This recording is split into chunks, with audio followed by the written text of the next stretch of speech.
some things never, ever change.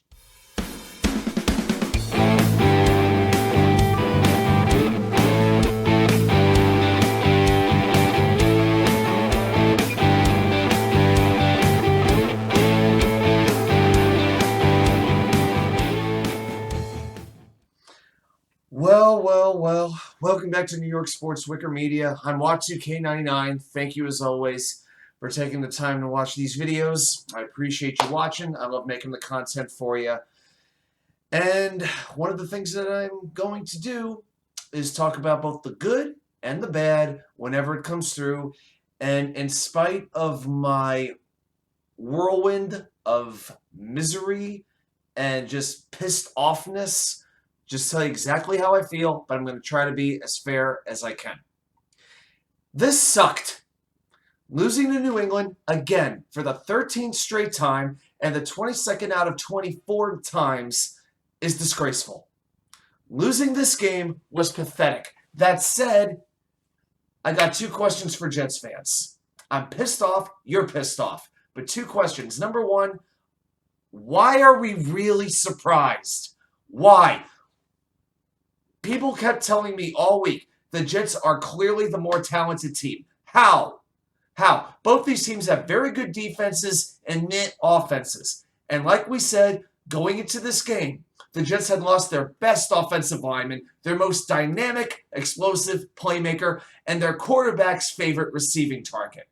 How are they going to score points in this game? The fact that they scored 17, I was actually mildly surprised considering how bad the field position was in this game. This was my prediction for this game. Deep down, I felt it was going to be 20-17 New England, and you know what? I was 2 points off. That's what it turned out to be, and I wish I had been wrong.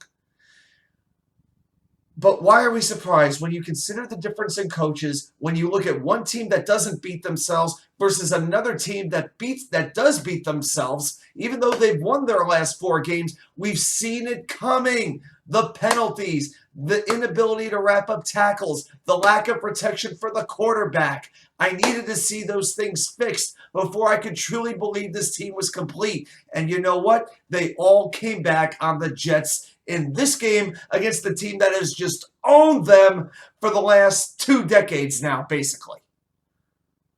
It doesn't stop. Now, as angry as I am, there were some positives in this game. I'm going to go through a few of those because a lot of people are going to focus on one thing, and that is Zach Wilson. And believe me, we'll get to him in a couple of minutes, and I'm going to try to be as fair as I can with him, unlike certain people who I know, who are ready to literally throw him out right now and start Chris Streveler. Chris Streveler was active for this game, right? Where was the package they had for Chris Streveler? I didn't notice it. I didn't notice it. It's just a question. Here's what I'm going to say. A couple of players. I want to point out a couple of players who stood out to me. Garrett Wilson was great. 6 catches on 7 targets for 115 yards. Without a doubt, you saw the Wilson-to-Wilson connection for the first time today. And if this is a sign of things to come, this is something to be excited about. Michael Carter had 7 targets. He was okay, but he was much more effective as a receiver than he was a running back.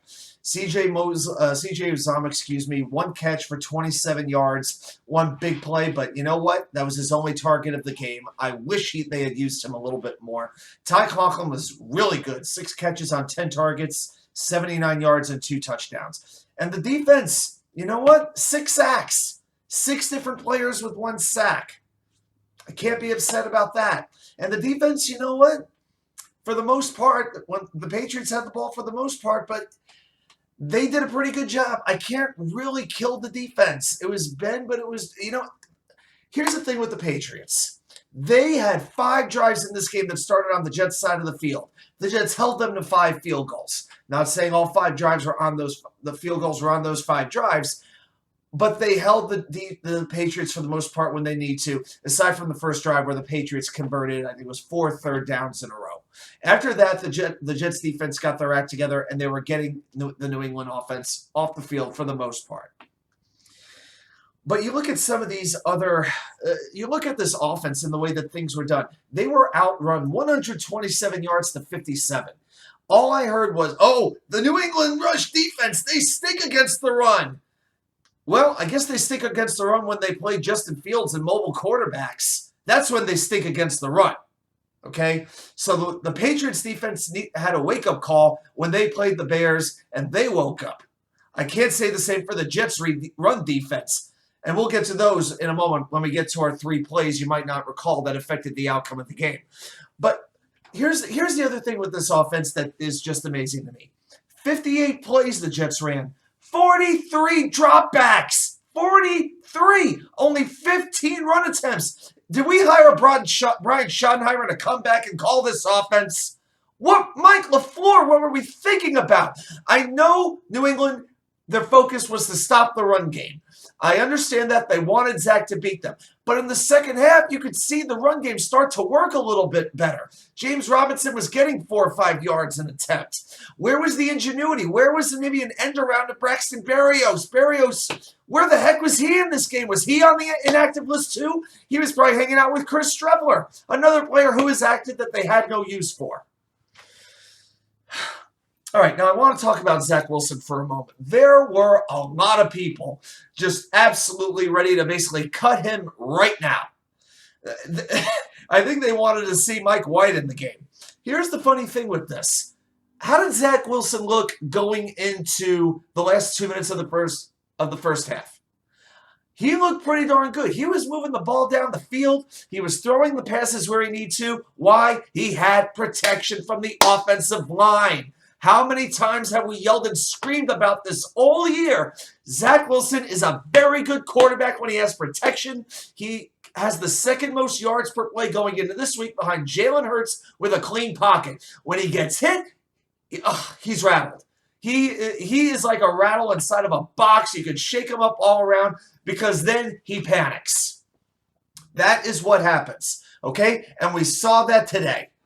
And when he did panic, it was a nightmare. That's when you saw the interceptions. But if you look at first half compared to second, Zach Wilson had a very good first half in this game. And I had people telling me, it doesn't matter, a game's 4 quarters. I guess the first 2 quarters don't count, do they? I guess they don't. First half stats, 10 for 18, 152 yards, 1 touchdown, 1 interception. Second half stats, which was just so horrible, I know. 10 for 23, 203 yards, 1 touchdown, 2 interceptions. Not that far off. Let's be fair. Let's look at the totality. Not just the plays that are convenient for you because you are a naysayer about Zach Wilson and you want to be right more than you want to see this team succeed. There are too many fans like that in this fan base. Put your damn pride on the shelf. If Zach Wilson fails, fine, he fails. But acknowledge when he does well in addition to when he does something stupid. Now let's get to the 3 plays you might not recall that affected the outcome of this game. Now let's go to the second quarter. At this point, there's 8 minutes and 4 seconds to go in the second quarter. The Jets are up 10-3. They had just picked Mac Jones off, and MetLife Stadium is going crazy. They have a 3rd and 1 on their own 33, and Zach Wilson throws a slant attempt to Elijahmoore. It was his only target of the day, and Dietrich Wise Jr. knocks the ball down. That was pivotal. Because if the Jets could have kept moving down, they could have made it a 2-score game. Instead, they had to punt. Now we're going to go to the third quarter for play number 2. This was the first play of the game. Now, going into halftime, I was feeling very queasy. My stomach was basically tied in knots. And it wasn't from the brisket omelet I'd eaten earlier that day, okay? I just had a sick feeling with that interception, and worst of all, the Michael Carter pick 6 that was taken back because of the John Franklin Myers roughing the passer penalty. Oh, and you got to love what the referee said. Robert Saleh wanted an explanation on why that was called. Now, look, if I felt the hit was a second too late, it's a stupid rule, but that's the rule. Put it this way. If one of the Patriots hit Zach Wilson like that, Jets fans would have been screaming for the roughing the passer to be called. It was called, but not because John Franklin Myers hit Mac Jones too late. Oh, no. No, it was because he got hit too hard. Excessive tackling, apparently. Just like the Broncos fans said before. in last week's Jets-Broncos game in one of the live chats, claiming an excess tackle. Well, apparently it's a thing, and it's when a New England Patriot gets hit. Because the NFL had to see Bill Belichick pass George Halas for all-time wins, and it had to happen against the Jets. Are you kidding me? He got hit too hard. That's the reason you're taking it away, and that was it. The Jets, it took them about 2 quarters after that to recover. That was an absolute sledgehammer to the balls is what that was. It was crap. It was hit too hard? Too hard? This is football. Put flags on these quarterbacks' heads. Here, flag, flag, flag, flag. Do that now. Do that. That was a joke. If you want the quarterbacks to stay healthy, then give them flags. But that was pathetic. Anyway, back to play number 2. So, going into that second half, I knew the Jets had to make a statement quickly, especially with New England getting the ball only down 4 points. And on the first play, Ramondre Stevenson is looking like, you name the guy. The Jets made this guy look like Jim Brown in his prime from the 50s. That's what this looked like. He bounced off, I don't know how many tackles, 3-4 tackles for 35 yards. This is after the wonderful squib kick. 35 yards, down to the Jets' 27, and that was the drive where the Patriots scored their only touchdown of the day. They took the lead that they would never relinquish. And then, for play number 3, we're going to go to the Jets' next drive after the Patriots scored their touchdown.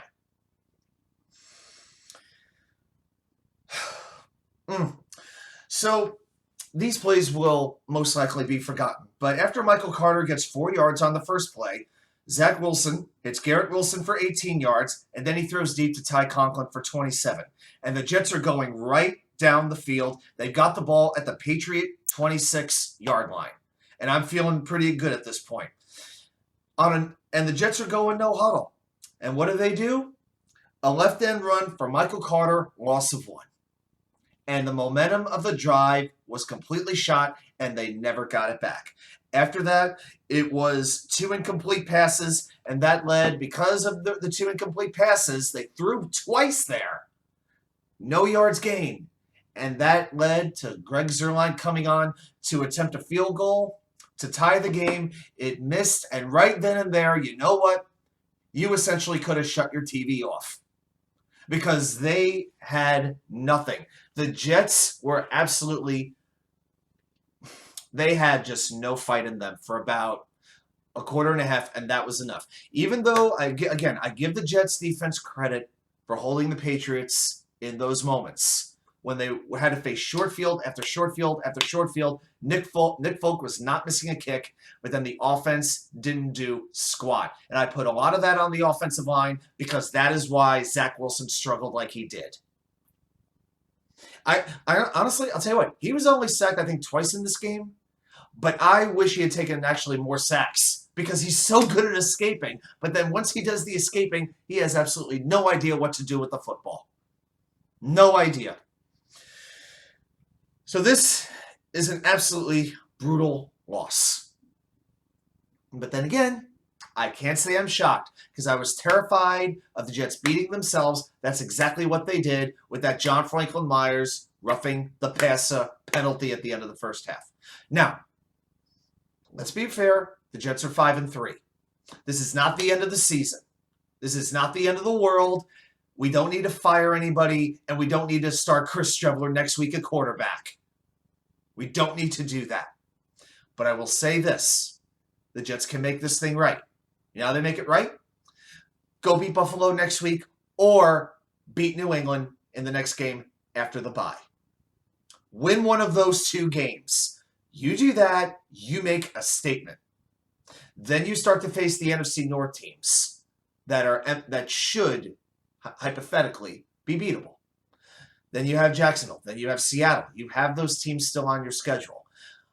But probably the 2 hardest games that they have left, well, 2 of the 3, because they have to go to Buffalo. But home against Buffalo and at New England, because of all that comes around, all that is associated with playing New England. So you know what? Win one of those 2 games. Otherwise, this team is 5-5, and there are going to be a lot of questions. The the beat is just going to be fondling themselves with all the storylines, asking if the Jets are going to collapse. You know that's how it's going to go. So let's see these coaches get this thing right. How about we teach Zach Wilson how to throw the damn ball away, for one thing. But the offensive line, they are everything to this team. I trust this defense. I believe in this defense. The special teams suck today, but I believe they can get it back. I'm not going to overreact about them yet. There's one bad game. But as this offensive line goes, this entire team goes. And it is on them. Thanks for joining me. I'll see you back here with more content from you know where. The Wicker Chair.